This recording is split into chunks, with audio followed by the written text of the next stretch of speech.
Hello friends, welcome back to my channel. और आज हम डिस्कस करने जा रहे हैं मैटर को आगे। आज 8वां पार्ट है मैटर को लेकर के। जैसा कि पिछले वीडियो में हमने देखा सरफेस टेंशन के बारे में, और आज थोड़ा उससे आगे बढ़ते हुए दो क्वेश्चन सरफेस टेंशन को लेकर के आज हम पहले डिस्कस करेंगे। 2 से 3 क्वेश्चंस जो एग्जामिनेशंस में कई बार पूछे जाते हैं और कई बार आपके इंटरव्यूज में भी पूछे जा चुके हैं। ठीक है, तो उनको लेकर के हम पहले चलेंगे। वो 3 रीजनिंग के क्वेश्चंस हम सबसे पहले डिस्कस करेंगे और उसके बाद हम डिस्कस करेंगे मैटर में जो हमारा लिक्विड के बारे में हम डिस्कस कर रहे हैं, उस लिक्विड के बारे में हम एक क्वालिटी और डिस्कस करेंगे आज, and that quality is known as viscosity यानी श्यानता। ठीक है, तो आइए सबसे पहले देखते हैं 3 रीजनिंग के क्वेश्चंस जो कि सरफेस टेंशन से रिलेटेड हैं और बड़े ही इंपॉर्टेंट हैं। कई बार ये एग्जामिनेशन में पूछे जा चुके हैं। ठीक है, सबसे पहला क्वेश्चन जो हम डिस्कस करने जा रहे हैं वो है मरकरी की बूंदों के बारे में। मरकरी की बूंदें, ठीक है। मरकरी की आपने देखी होंगी, जो यानी मरकरी यानी हिंदी में इसको कहते हैं पारा। ठीक है, पारे की जो छोटी बूंद होती है ना वो गोलाकार होती है, लेकिन जो बड़ी बूंद होती है वो चपटी हो जाती है, कुछ ऐसे शेप की हो जाती है। सो इसका रीजन पूछता है कि क्या है इसका रीजन, राइट। इसका रीजन ये है कि पहले तो आप आसंजक बल और ससंजक बल, यानी कि जो आपका एक ही जो मैटर है, एक ही जो सब्सटेंस है, उसके मॉलिक्यूल्स के बीच में लगने वाला जो फोर्स होता है उसको क्या कहते हैं? Cohesive force. और दो अलग अलग मैटर्स के मॉलिक्यूल्स के बीच में लगने वाला जो फोर्स होता है उसको क्या कहते हैं? Adhesive force. ठीक है, तो ये कोहेसिव और एडहेसिव फोर्स के बेसिस पे इसकी आप एक्सप्लेनेशन कर सकते हैं। बेसिकली जो हमारा छोटा पारा होता है, पारे की जो छोटी बूंद होती है, उसमें पारे के जो मॉलिक्यूल्स होते हैं वो नजदीक होते हैं और आपस में एक दूसरे को खींच रहे होते हैं, जिसकी वजह से इनका जो आपस का बल होता है ना, जो एक दूसरे को आपस में खींचने का बल होता है, वो जो अर्थ का ग्रेविटेशन फोर्स है, अर्थ का जो ग्रेविटेशन फोर्स है यानी गुरुत्व बल, हिंदी में इसको गुरुत्व बल कहते हैं, उससे ज्यादा होता है। ठीक है, पारे के अणुओं के बीच यानी पारे के मॉलिक्यूल्स के बीच में जो कोहेसिव फोर्स होता है वो ग्रेविटेशन फोर्स से ज्यादा होता है, यानी cohesive force is greater than gravitational force. इससे ज्यादा होने की वजह से ये जो छोटी बूंद होती है पारे की, वो कैसी दिखती है? गोल दिखती है।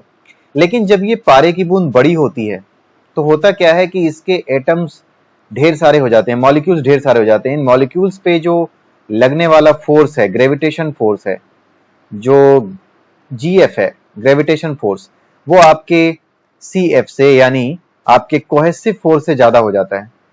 ठीक है, कोहेसिव फोर्स कौन सा है? जो मॉलिक्यूल्स के बीच में फोर्स लग रहा है, पारे के जो मॉलिक्यूल्स हैं उनके बीच में जो फोर्स लग रहा है उससे ज्यादा हो जाता है। कौन सा फोर्स? Gravitation force. तो जब ऐसा हो जाता है तो उस केस में हमारा जो ये पारे की बूंद है, उसके जो मॉलिक्यूल्स हैं नीचे की ओर ज्यादा खींचते हैं, तो जो रिजल्टेंट फोर्स है, वो जो हमारा ग्रेविटेशन फोर्स होता है वो हावी हो जाता है। इसके हावी हो जाने की वजह से हमारा जो पारे की बूंद है उसके मॉलिक्यूल्स नीचे की ओर खींचते हैं और ये पारे की जो बड़ी बूंद है वो फैल सी जाती है। ठीक है, चपटी सी हो जाती है। ठीक है, ये रीजन है। तो आप इसको कोहेसिव और एडहेसिव फोर्स के बेसिस पे और ग्रेविटेशनल फोर्स के बेसिस पे इसको एक्सप्लेन कर सकते हैं, राइट। एंड अगेन आपको हमने डिस्कस किया हुआ है कि जो आपका कोहेसिव फोर्स है और आपका जो एडहेसिव फोर्स है, ये दोनों ही फोर्सेस आपके किसमें कंट्रीब्यूट करते हैं? सरफेस टेंशन को भी कंट्रीब्यूट करते हैं। तो अगर वहां पर आपके पास जो है रीजनिंग का ऐसा कोई भी क्वेश्चन आता है और उसमें 2-4 ऑप्शंस हो और उसमें अगर आपका सरफेस टेंशन दिया हो, सो आप बड़े आराम से सरफेस टेंशन को टिक कर सकते हैं। अदरवाइज कुछ इस तरह की एक्सप्लेनेशन दी हो कि कोहेसिव एडहेसिव फोर्स को लेकर के, कोहेसिव फोर्स को लेकर के और ग्रेविटेशन फोर्स को लेकर के, तो उसको भी आप सही टिक कर सकते हैं। और अगर एक से ज्यादा ऑप्शन सही हो तो दैट आल्सो वर्क्स। ठीक है, तो एक से ज्यादा ऑप्शंस को भी आप देख सकते हैं। आइए देखते हैं अगली जो रीजनिंग की क्योरी है वो क्या कहती है। पानी की सतह यानी जो वाटर सरफेस होता है, अगर आप पानी एक बर्तन में लें और उस पर कपूर छोड़ दें, कपूर के टुकड़े उस पर छोड़ दें, ठीक है, तो पानी की सतह पर कपूर के टुकड़े जो है वो नाचते हैं। उसका कारण क्या है? होता यह है कि पानी जो होता है उसमें जैसे ही आप कपूर मिलाते हैं, सपोज आपने ये पानी में कपूर का टुकड़ा डाला, जैसे ही कपूर मिलाते हैं तो कपूर के आसपास का जो एरिया है उसमें पानी जो है उसमें कपूर घुलने लगता है। कपूर जब पानी में घुलता है तो वो क्या करता है, पानी के सरफेस टेंशन को कम कर देता है। ये इसको याद रखिएगा, कपूर जब पानी में घुलता है तो पानी के सरफेस टेंशन को कम कर देता है, जिसकी वजह से अब ये जो कपूर का टुकड़ा है अब यहां से हटकर उस जगह जाता है जहां सरफेस टेंशन ज्यादा है, उस जगह भागता है और वहां के भी पानी में जैसे ही घुलता है वहां पहुंचता है तो वहां पर घुलते ही उसके टेंशन को कम कर देता है और फिर उसके बाद वहां से हट करके ऐसी जगह भागता है जहां पे फिर से सरफेस टेंशन कम है। तो इस तरीके से ये पानी की सतह पर जगह जगह भागता रहता है जहां पर भी सरफेस टेंशन ज्यादा होता है और इसी वजह से ये कपूर का टुकड़ा पानी पर नाचता हुआ नजर आता है। ठीक है, तो ये सरफेस टेंशन इसका रीजन होता है। पानी की सतह पर कपूर के टुकड़े क्यों नाचते हैं, सरफेस टेंशन की वजह से नाचते हैं। ठीक है, एक क्वेश्चन और आता है, पारे की यानी इंग्लिश में जिसको मरकरी कहते हैं, पारे की दो बूंदें या दो से अधिक बूंदें आपस में जुड़कर बड़ी बूंद बना लेती हैं तुरंत। बड़ी बूंद बना लेती हैं, ऐसा क्यों होता है? ठीक है, पारे की दो बड़ी छोटी बूंदें आपने नजदीक में लाके रखी। ठीक है, तो होता क्या है कि जिस सरफेस पे आप पारे की बूंदें रखते हो वहां पर दो चीजें हैं, वहां एक तो पारा है, दूसरा क्या है, आपने जिस सरफेस पे पारे को रखा है वो है। पारे के मॉलिक्यूल्स के बीच में जो फोर्स लगेगा वो कौन सा फोर्स होगा, कोहेसिव। कोहेसिव यानी हिंदी में संसंजक बल होगा। और पारे और सरफेस के बीच में जो फोर्स लगेगा वो कौन सा फोर्स होगा, वो होगा अधेसिव यानी आसंजक बल। अब आप समझ सकते हैं कि पारे की दो बूंदें अगर आपस में लाते ही पास में लाते ही मिल जाती हैं तो पारे की जो मॉलिक्यूल्स हैं उसके बीच का कोहेसिव फोर्स ज्यादा होगा या पारे और सरफेस के बीच का अधेसिव फोर्स ज्यादा होगा।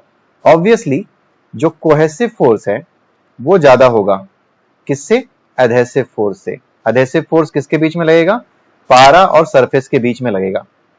ठीक है, और कोहेसिव फोर्स किस में लगेगा, इन दोनों पारे के मॉलिक्यूल्स के बीच में लगेगा, दोनों पारे की जो बूंदें हैं उसके बीच में लगेगा, पारे की जो गोलियां हैं उनके बीच में लगेगा। और ये कोहेसिव फोर्स हमेशा अधेसिव फोर्स से ज्यादा होता है, इसी की वजह से पारे की बूंदें आपस में जुड़ करके एक बड़ी बूंद का निर्माण कर लेती हैं। ठीक है, सो ये तीन जो क्वेश्चंस हैं ये आपके कई बार इंटरव्यूज में पूछे जा सकते हैं। अगर आप एक स्टूडेंट हैं तो भी आपको पता होना चाहिए, आपकी जो क्लासेस होती हैं, क्लासेस कह रहा हूं, आपके जो एग्जामिनेशन होते हैं, प्रैक्टिकल एग्जामिनेशंस होते हैं, वहां पर जो एग्जामिनर आता है ही कैन आल्सो आस्क, वो भी ये क्वेश्चंस पूछ सकता है। सो अगर आप कोहेसिव फोर्स, अधेसिव फोर्स और सरफेस टेंशन के कॉन्सेप्ट को बड़े अच्छे से जानते हैं तो इन चीजों को बड़े अच्छे से बड़े आराम से आप एक्सप्लेन कर पाएंगे। और इसके लिए आप जरूर मेरे वीडियोस को बार बार देखिए, क्योंकि इतने डिटेल्स में मैंने नहीं देखा है कि कहीं और पे वीडियो किसी ने डाली हो इन चीजों को समझाने के लिए। सो यहां पर मैंने कोशिश की है, हो सकता है मैंने पूरी दुनिया नहीं देखी है, हो सकता है किसी और ने भी अच्छे से समझाया हो, लेकिन हाँ मैंने अपनी तरफ से जो भी कोशिश की है आप उसको जरूर जो है देखें और इसका फायदा उठाएं, आपको जरूर फायदा होगा। ठीक है, आइए अब आगे चलते हैं, एक नया टॉपिक पढ़ते हैं। वो नया टॉपिक कौन सा है, इंग्लिश में कहते हैं विस्कोसिटी और हिंदी मीडियम के स्टूडेंट इसको लिख लें श्यानता। श्यानता क्या होती है, जो पानी की परतें होती हैं, पानी की परतों के बीच काम करने वाला घर्षण या फ्रिक्शन फोर्स, हिंदी में घर्षण कहते हैं, इंग्लिश में कहते हैं फ्रिक्शन। ठीक है, ये रहा आपका बर्तन और इसमें है आपका पानी या कोई भी लिक्विड भरा है। इस लिक्विड की ना यहाँ पे ये सबसे ये ऊंचाई है लिक्विड की, जितनी ऊंचाई तक भरा हुआ है। अब इस लिक्विड के नीचे नीचे जो है बहुत सी लेयर्स हैं। ठीक है, तो जब ये लिक्विड बहता है, बहता लिक्विड, बहते लिक्विड की बात हो रही है क्योंकि आपको पता है कि हम क्या पढ़ रहे हैं, हाइड्रोडायनेमिक्स पढ़ रहे हैं। तो जब भी हम बात करेंगे तो किसकी बात करेंगे, बहते हुए लिक्विड की ही बात करेंगे। तो जो बहता हुआ लिक्विड है ना, उसमें नीचे की जो लेयर है वो ऊपर की लेयर के ऊपर जो फ्रिक्शन लगाती है उसी फ्रिक्शन को हम क्या कहते हैं, विस्कोसिटी कहते हैं। ठीक है, जितना फ्रिक्शन होगा उतनी ज्यादा विस्कोसिटी होगी, और जितनी ज्यादा विस्कोसिटी होगी, अब इसकी क्वालिटीज देख लेते हैं, प्रॉपर्टीज देख लेते हैं हाई विस्कोसिटी की। जितनी ज्यादा विस्कोसिटी होगी उतना ही ज्यादा आसानी से या इजीली लिक्विड स्थिर हो जाएगा।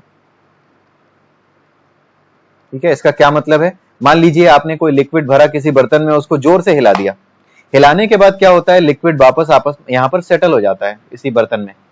ठीक है, तो सेटल कितनी जल्दी होगा या कितनी देर से होगा, ये डिपेंड किस पे करेगा, विस्कोसिटी पे। हाई विस्कोसिटी होगी तो आसानी से स्थिर हो जाएगा, आसानी से स्टेबल हो जाएगा।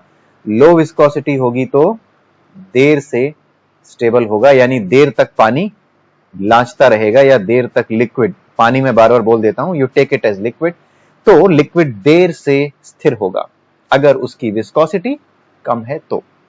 ठीक है, तो ये विस्कोसिटी होती है। विस्कोसिटी की वजह से ही दो तीन चीजें आप नोट कर लीजिए, विस्कोसिटी की वजह से ही जो बादल के कण हैं, बादल जो होते हैं, बादल के जो कण होते हैं, वो धीरे धीरे तैर रहे होते हैं। ठीक है, धीरे धीरे तैर रहे होते हैं बादल के कण। ठीक है, दूसरा क्या होता है, आपने देखा होगा कि पानी में चलना मुश्किल होता है और हवा में चलना आसान। उसका कारण क्या है, विस्कोसिटी, क्योंकि विस्कोसिटी पानी की क्या होती है, ज्यादा होती है। विस्कोसिटी का मतलब क्या है, फ्रिक्शन। जितना ज्यादा फ्रिक्शन होगा उतनी मुसीबत होगी चलने में, सिंपल सी बात है। तो पानी में चलना मुश्किल क्यों है, अगर ये क्वेश्चन पूछा जाता है और उसमें कोई ऑप्शन पड़ा होता है विस्कोसिटी से रिलेटेड, की विस्कोसिटी ज्यादा होने की वजह से पानी में चलना मुश्किल होता है और हवा में चलना आसान होता है, तो विस्कोसिटी पे आप टिक कर दीजिएगा। हवा की जो विस्कोसिटी होती है वो सबसे, हवा या फिर गैस की जो विस्कोसिटी होती है वो लीस्ट होती है, कम से कम होती है। ठीक है, हवा की विस्कोसिटी कम से कम होती है। अब एक और चीज आप याद रखिए जो पूछी जाती है रीजनिंग में अक्सर, आप इसको नोट कर लीजिए। बहुत ज्यादा जब सर्दी पड़ती है, अत्यधिक शीत, हिंदी मीडियम के बच्चे समझ रहे होंगे, अत्यधिक शीत, इसको हम कहते हैं हाईली कोल्ड। बहुत ज्यादा कोल्ड जब होता है तो हमारे मशीनों के, जो मशीनें होती हैं या आपने गाड़ियां देखी होंगी, मशीनों के कलपुर्जे जम जाते हैं। कलपुर्जे यानी उसकी जो मशीनरी होती है वो जम जाते हैं। ठीक है, उसका कारण क्या होता है कि जो आपका लुब्रिकेंट मिला होता है, लुब्रिकेंट जो डाला जाता है मशीनों में उसमें चिकनाई बढ़ाने के लिए, वो लुब्रिकेंट क्या होता है, जैसे ही आपका टेम्परेचर गिरता है वैसे ही लुब्रिकेंट का जो विस्कोसिटी है वो क्या होती है, बढ़ जाती है। विस्कोसिटी बढ़ जाने से जो आपका लिक्विड था, जो कि लुब्रिकेंट की तरह काम कर रहा था, वो किसकी तरह काम करने लगता है, कचरा बन जाता है वो, और कचरे की तरह फंस जाता है। तो लुब्रिकेंट जो है वो, उसकी विस्कोसिटी बढ़ जाने की वजह से मशीनों के कलपुर्जे आपके बहुत ज्यादा सर्दी के मौसम में आपकी मशीनों को जाम कर देते हैं। इसका कारण हाई विस्कोसिटी होता है। इसे भी याद रखिएगा, ये भी कई बार एग्जामिनेशन में पूछे जा चुके हैं। ठीक है, लुब्रिकेंट को हिंदी मीडियम के स्टूडेंट नोट कर लें, इसको कहते हैं स्नेहक। ठीक है, इंग्लिश मीडियम के स्टूडेंट भी जानते हैं, आप अल्टीमेटली आप भारतीय हैं तो आपको हिंदी ऑब्वियसली पता होनी चाहिए। इंग्लिश नहीं आती हो तो कोई बात नहीं, शर्म की बात नहीं होनी चाहिए, लेकिन अगर आपको अपनी मातृभाषा नहीं आती है ना, तो आपको वाकई में शर्म आनी चाहिए। ठीक है, किसी को भी शर्म आनी चाहिए अगर मातृभाषा नहीं आती, क्योंकि कोई देश ऐसा नहीं है दुनिया में जो अपनी मातृभाषा से प्रेम न करता हो। केवल भारत में ऐसी स्थिति देखी जाती है कि पढ़े लिखे लोग, इंटेलिजेंट लोग, जो इस बात का महत्व जानते हैं कि अपनी जो नेशनल लैंग्वेज है, अपनी जो ऑफिशियल लैंग्वेज है, या जो हमारे देश की कोई भी लैंग्वेज हो, उसकी तरक्की के बिना ये देश तरक्की नहीं कर सकता।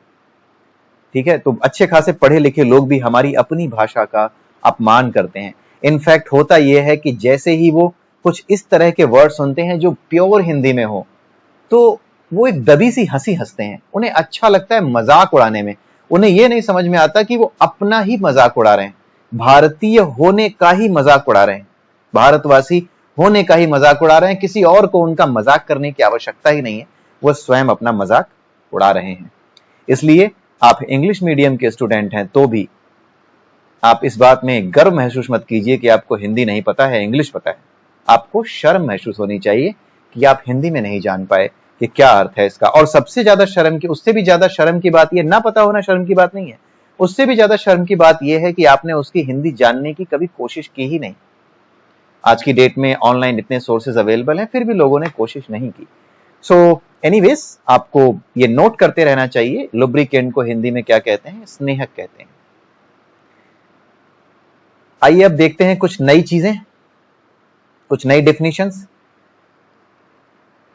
और वो है स्ट्रीमलाइन्ड फ्लो। ठीक है, इंग्लिश में जिस चीज को स्ट्रीमलाइन्ड फ्लो कहते हैं, उसी को हिंदी में धारा रेखीय प्रवाह कहते हैं। ठीक है, स्ट्रीमलाइन फ्लो। मान लीजिए कि कोई लिक्विड के बहुत से एटम्स होते हैं, मॉलिक्यूल्स होते हैं, लिक्विड के मॉलिक्यूल्स होते हैं। मान लीजिए कि ये एक नली है, इस नली में कोई एक पॉइंट है, इस पॉइंट से कोई लिक्विड बहता हुआ जा रहा है। ठीक है, और जब इस पॉइंट से बहता हुआ कोई लिक्विड बह रहा है, तो जितने भी एटम्स हैं लिक्विड के, मॉलिक्यूल्स हैं, जितने भी मॉलिक्यूल्स हैं लिक्विड के, ऑल मॉलिक्यूल्स ऑफ लिक्विड, अगर इसी पॉइंट से होकर गुजर रहे हैं, लिक्विड के जितने भी मॉलिक्यूल्स हैं वो अगर इसी पॉइंट से होकर गुजर रहे हैं, वन सिंगल पॉइंट से, ठीक है, तो इस तरह के जो फ्लो को हम क्या कहते हैं? इस तरह का जो फ्लो होता है, that is known as streamline flow, या हिंदी में उसको कहते हैं धारा रेखीय प्रवाह। ठीक है, अगर कोई लिक्विड इस तरीके से फ्लो कर रहा है कि उसके सारे के सारे मॉलिक्यूल्स एक ही पॉइंट से होकर के गुजर रहे हैं, तो इस तरह के फ्लो को स्ट्रीमलाइन फ्लो कहते हैं। ठीक है, तो ये डेफिनेशन पूछी जा सकती है आपसे ऑब्जेक्टिव क्वेश्चंस में। उसके अलावा अब हम आते हैं दूसरी डेफिनेशन पे। ये डेफिनेशंस पूछी जा सकती हैं, इसलिए मैं इनको आपको बता दे रहा हूं, और ये इंपॉर्टेंट भी है। जब आप आगे कोई और नए टॉपिक पढ़ेंगे तो उनके लिए भी इंपॉर्टेंट है। क्रांतिक वेग। ठीक है, हिंदी में जिस चीज को क्रांतिक वेग कहते हैं, उसी को इंग्लिश में कहते हैं क्रिटिकल वेलोसिटी। क्रांतिक वेग या क्रिटिकल वेलोसिटी। क्रिटिकल वेलोसिटी ये किसकी प्रॉपर्टी होती है? ये लिक्विड की प्रॉपर्टी होती है, और ये हर लिक्विड के लिए अलग अलग होती है, हर एक की अलग होती है। जितने भी लिक्विड होते हैं, हर एक लिक्विड के लिए जो क्रिटिकल वेलोसिटी होगी वो अलग होगी। ये होती क्या है? जब आपका कोई भी लिक्विड इस तरह से फ्लो कर रहा है कि उसकी जो वेलोसिटी है, velocity of liquid is greater than actual velocity of liquid, अभी जिस स्पीड में बह रहा है, एक्चुअल वेलोसिटी ऑफ लिक्विड अगर क्रिटिकल वेलोसिटी से कम है, ठीक है, तो आपका जो फ्लो होता है वो रेगुलर होता है। लिक्विड का जो फ्लो होता है वो रेगुलर फ्लो होता है, आप उसको रेगुलेट कर सकते हैं, वो इधर उधर नहीं भागता वो लिक्विड। ठीक है, लेकिन जब आपकी वेलोसिटी, एक्चुअल वेलोसिटी, अभी जो लिक्विड की एक्चुअल वेलोसिटी है, अगर वो क्रिटिकल वेलोसिटी से ज्यादा हो जाती है, तो क्या होता है? लिक्विड का फ्लो कैसा हो जाता है? रेगुलर नहीं रह जाता, अब ये टर्बुलेंट हो जाता है।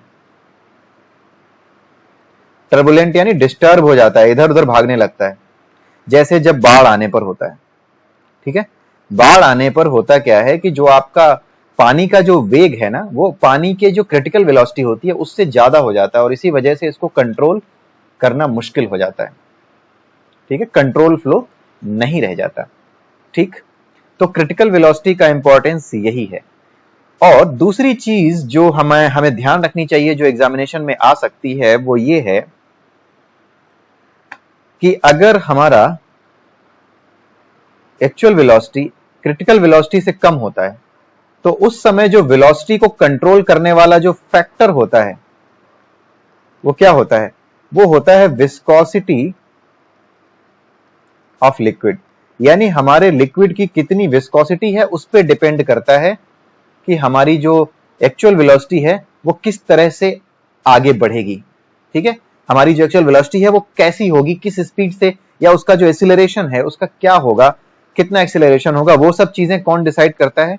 वो लिक्विड की विस्कोसिटी डिसाइड करती है, यानी लिक्विड की, इस द्रव की श्यानता इस बात का निर्धारण करती है। हिंदी में इसको कहते हैं श्यानता। ठीक है, लेकिन जब आपकी वेलोसिटी क्रिटिकल वेलोसिटी से ज्यादा होती है, उस केस में जो फैक्टर डिसाइड करता है फ्लो को, टर्बुलेंट फ्लो जो हो जाता है उसको डिसाइड करता है जो फैक्टर फ्लो को, वो फैक्टर आपका विस्कोसिटी ना होकर के डेंसिटी होता है। ये क्वेश्चन भी पूछा जा चुका है, पूछा जा सकता है कि अगर आपका जो लिक्विड है, अगर उसकी वेलोसिटी लिक्विड की क्रिटिकल वेलोसिटी से ज्यादा है, then what is the factor, वो कौन सा कारक है जो इसके टर्बुलेंट फ्लो को या फिर इसके फ्लो को नियंत्रित करता है, निर्धारित करता है? वो विस्कोसिटी है या डेंसिटी है या सरफेस टेंशन? ऐसे बहुत से ऑप्शन देंगे, तो आपको डेंसिटी और विस्कोसिटी डिपेंडिंग कि आपका जो वेग है, जो वेलोसिटी है, वो क्रिटिकल वेलोसिटी से कम है या ज्यादा है, उसके बेसिस पे आप सही आंसर पिक कर सकते हैं। इसको बहुत ध्यान से देखिएगा, ये वो वीडियोस हैं और ये वो चैप्टर्स हैं जिनको अगर आपने 2-3 बार ध्यान से नहीं देखा और नहीं समझा और आपकी रिवीजन ठीक नहीं है, तो आप इन क्वेश्चंस को ना बड़े आराम से गलत कराएंगे। इसलिए इन वीडियोस को भले ही पहली बार आपने देख लिया, लेकिन बीच बीच में कभी कभी स्पीड बढ़ा करके आप इनको देखते रहिए। आप इसकी स्पीड ट्वाइस कर दीजिए, मेरे ख्याल से 1.5 टाइम्स अगर स्पीड कर देते हैं तो भी एक अच्छी खासी स्पीड पे आप मेरे वीडियोस को सुन सकते हैं। बट मेरे हिसाब से अगर आप 1.5 करेंगे, 1.25 करेंगे, 1.5 नहीं 1.25 की स्पीड पर देखेंगे मेरे वीडियोस, तो आपको एक अच्छी स्पीड में वीडियो मिल जाएगा और कंटेंट भी आपको समझ में आएंगे। तो आई होप कि आपको अभी तक जो कुछ मैंने बताया है वो समझ में आया होगा। ठीक है, अब आज हम एक और डेफिनेशन देखते हैं आदर्श द्रव की। आदर्श द्रव, इंग्लिश में इसको कहते हैं आइडियल लिक्विड। ठीक है, आदर्श को आइडियल कहा जाता है, द्रव लिक्विड को कहा जाता है। ठीक है, तो आदर्श द्रव जो होता है वो होता क्या है? इसकी दो क्वालिटीज होती हैं। सबसे पहली ये कि ये असंपीड्य होता है। ठीक है, असंपीड्य का मतलब क्या होता है? जिसको दबाया ना जा सके, दबाने पर यानी इनकंप्रेसिबल, कंप्रेस नहीं होगा, ये कंप्रेस नहीं होगा। आदर्श द्रव की पहली खासियत यह है कि वो कंप्रेस नहीं होगा, यानी उसको दबाने पर उसका जो घनत्व है, हिंदी में घनत्व, इंग्लिश में डेंसिटी कहते हैं, और उसका जो आयतन है, अगर घनत्व नहीं बदलेगा तो आयतन भी नहीं बदलेगा। तो उसका जो घनत्व है और जो उसका आयतन है वो उस लिक्विड को दबाने पर बदलता नहीं है। तो ऐसी लिक्विड को हम क्या कहते हैं? असंपीड्य लिक्विड या नॉन कंप्रेसिबल लिक्विड कहते हैं। और उसकी ये जो है पहली कंडीशन होती है एक आइडियल लिक्विड के लिए। तो आइडियल लिक्विड के लिए पहली कंडीशन होती है असंपीड्यता यानी नॉन कंप्रेसिबिलिटी, और दूसरी कंडीशन क्या होती है? Zero viscosity. ठीक है, यानी शून्य, हिंदी में शून्य श्यानता। तो शून्य श्यानता जो होती है, जीरो विस्कोसिटी जो होती है, वो आदर्श द्रव के लिए जरूरी है। ये दोनों चीजें जरूरी हैं, असंपीड्यता और जीरो विस्कोसिटी, ये दोनों ही चीजें आपके लिए जरूरी हो जाती हैं।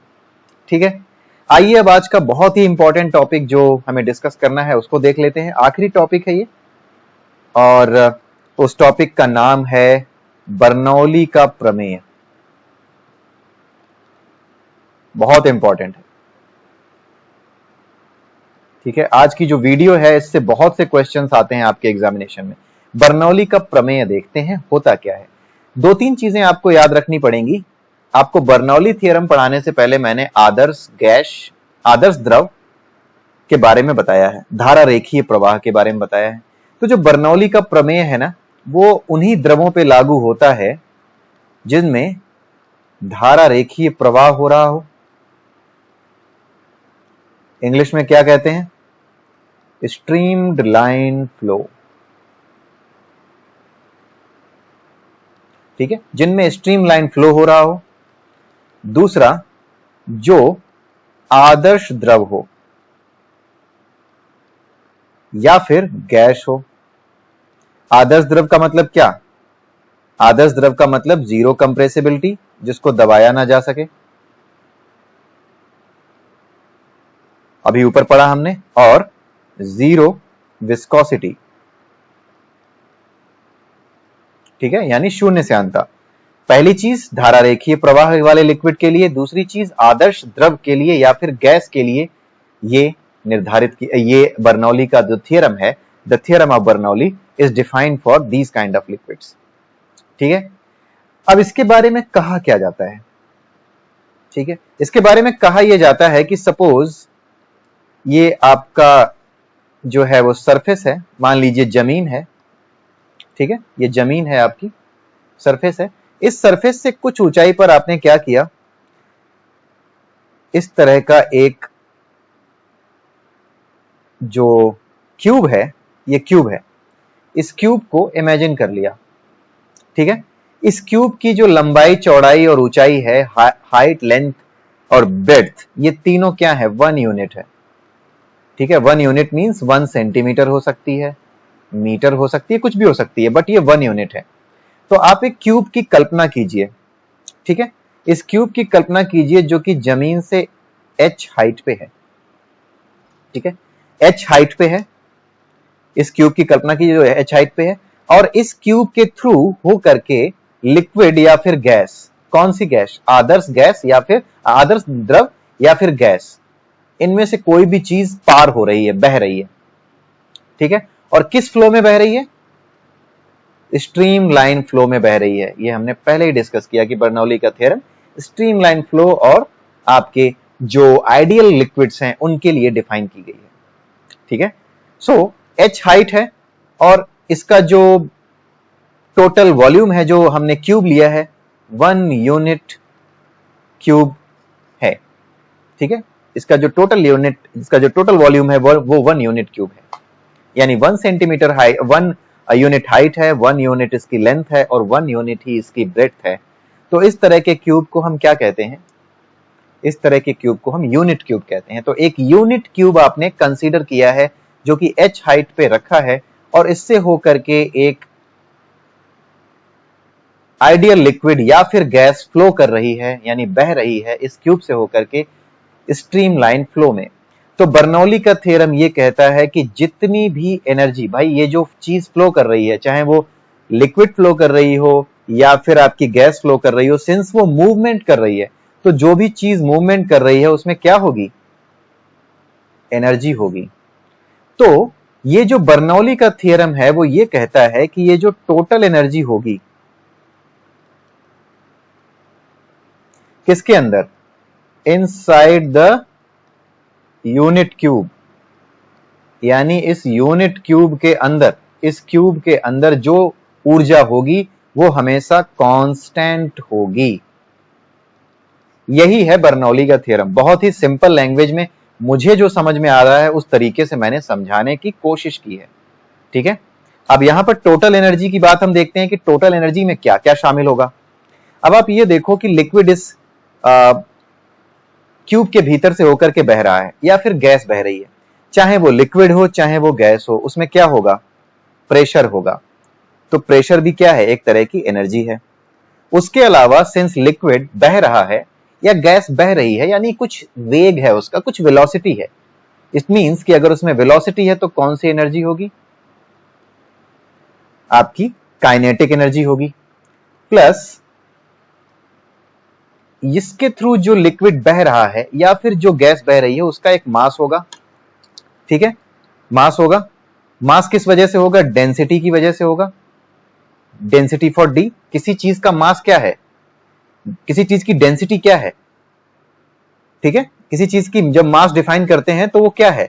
It's the measurement of density. ये हमने पहले भी बताया है। मास क्या है? Measurement of density.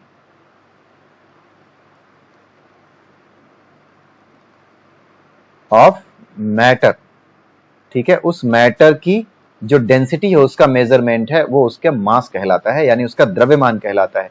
तो D into g into h, ये क्या हो गया? ये आपकी पोटेंशियल एनर्जी हो गई, ठीक है, बिकॉज ये एक हाइट पे अवेलेबल है, ये एक हाइट पे हमने कंसीडर किया, इसलिए इसमें एक पोटेंशियल एनर्जी भी होगी, सिंस ये एक हाइट पे है, और वो पोटेंशियल एनर्जी क्या होगी? DGH होगी, और ये क्या रहेगी? हमेशा कांस्टेंट रहेगी, ठीक है।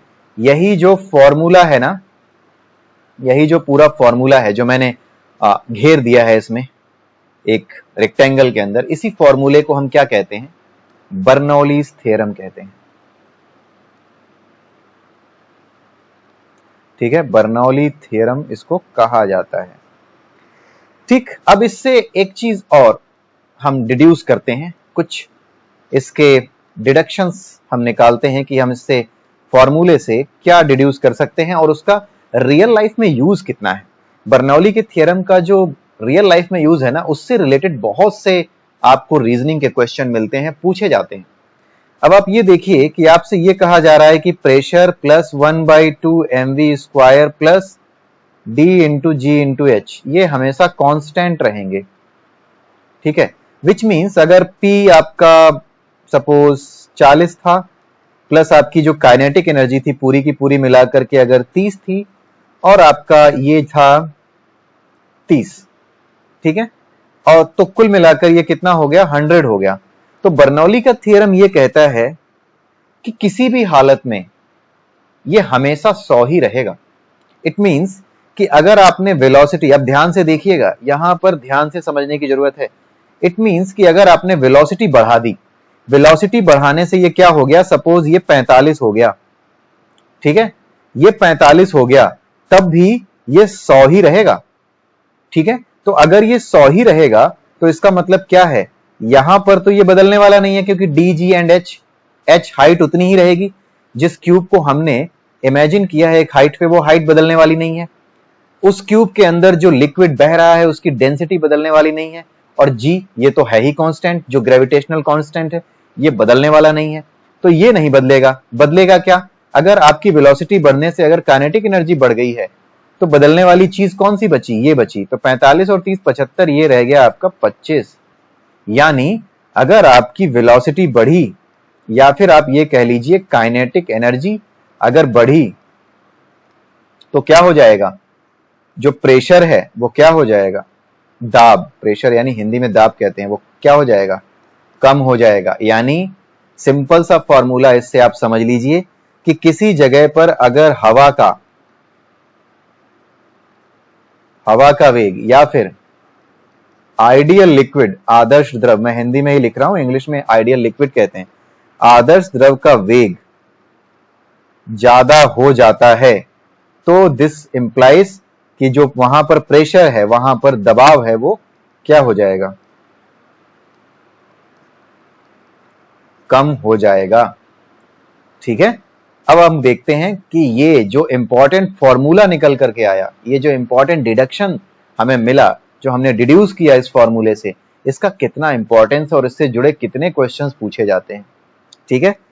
तो लास्ट टॉपिक्स हैं ये, रीजनिंग के जो 2-3 क्वेश्चंस हैं, इन्हीं को हम डिस्कस करके आज का वीडियो हम क्लोज करते हैं। सो जो पहला क्वेश्चन है वो आता है आपका किसी व्यक्ति का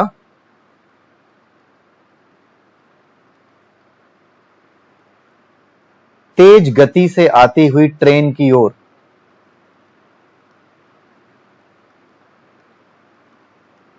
ओर खिंच जाना।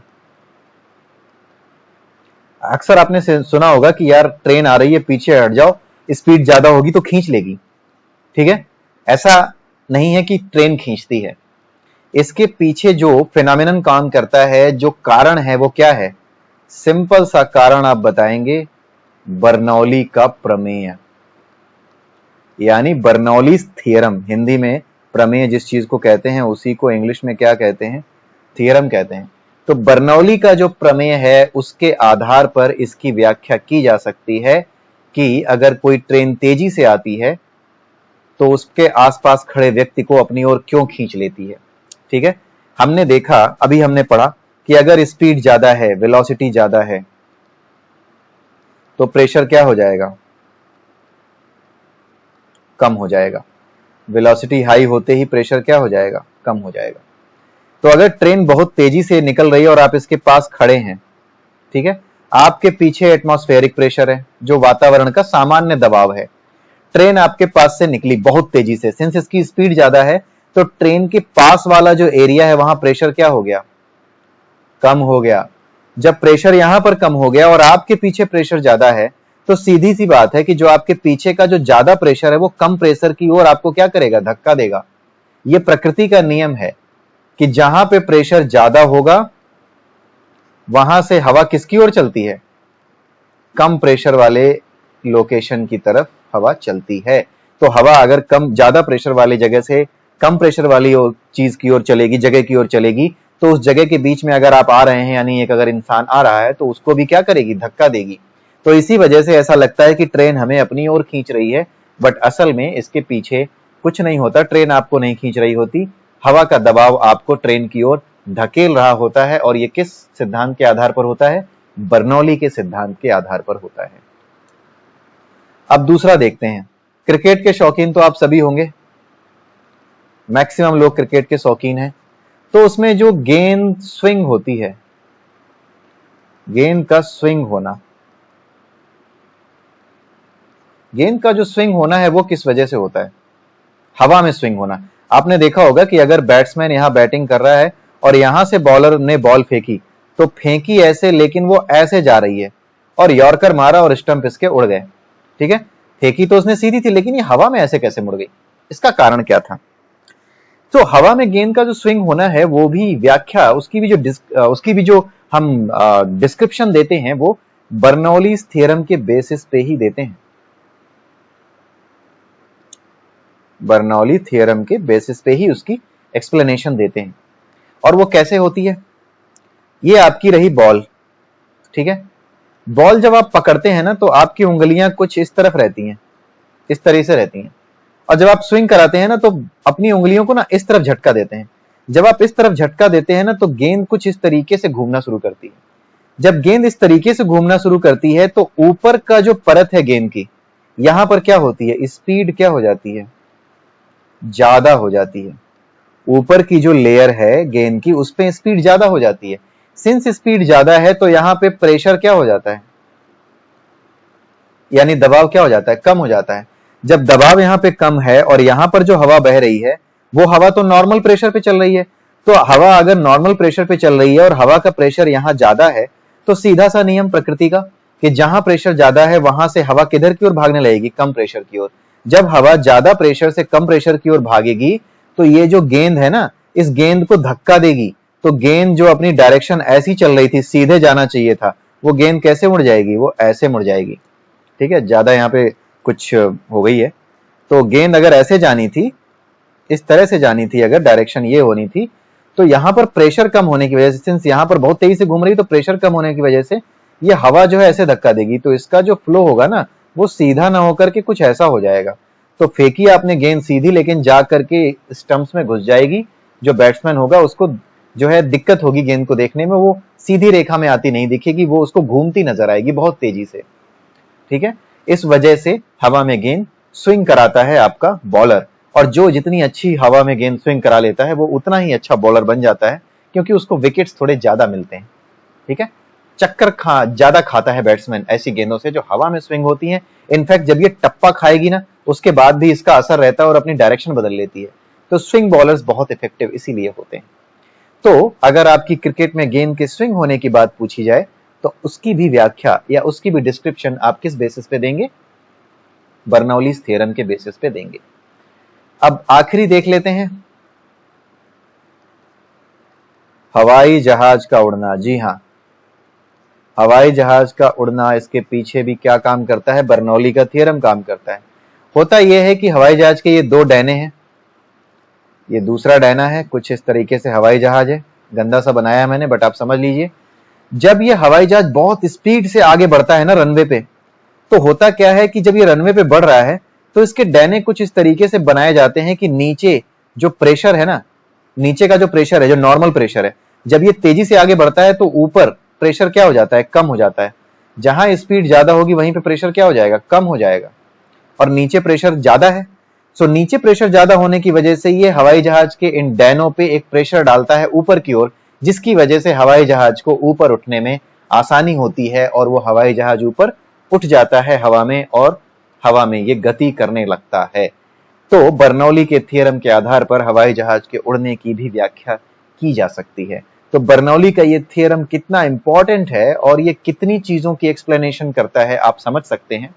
और आज का जो वीडियो है ना, बड़ा भले ही हो लेकिन आप इसको 2-3 बार देखिएगा, मतलब एक साथ नहीं। आज देख लिया, फिर उसके बाद इसको फिर रिवाइज कर लीजिएगा, फिर कभी रिवाइज कर लीजिएगा। आप यकीन मानिए कि एक बार की आपकी मेहनत जो है वो हमेशा काम आएगी। जब भी आप कभी भी आज से 2-3 साल बाद भी अगर आप कोई एग्जाम दे रहे होंगे, तब तक ये आपके काम आती रहेगी। ठीक है, तो इन वीडियोस को बार बार देखिए। इवन अगर आपने एक बार भी देखा है और अपने आप से ही प्रैक्टिस कर ली है इन सभी चीजों की, आप इन वीडियोस को देखिए और देखने के बाद अपने आप लिखने की कोशिश कीजिए। आपको अपने आप समझ आएगा कि आपको पहले कितना आसानी होती थी इन चीजों को समझने में, और अब इन चीजों को समझने में और जो क्वेश्चंस हैं आपके, जो लास्ट ईयर प्रीवियस ईयर्स पूछे गए हैं, उनको सॉल्व करने में कितनी आसानी होती है। तो आप बने रहिए मेरे साथ और मेरे वीडियो को प्लीज लाइक कीजिए, मेरे चैनल को सब्सक्राइब कीजिए और इसी तरीके से आप बने रहिए। और भी अलग अलग सब्जेक्ट्स जो भी हैं आपके एग्जामिनेशन के लिए जो इंपॉर्टेंट है, उन सभी सब्जेक्ट्स को मैं कवर करूंगा। तो आज के लिए बस इतना ही, अगले वीडियो में फिर मिलेंगे। तब तक के लिए have a nice day and bye.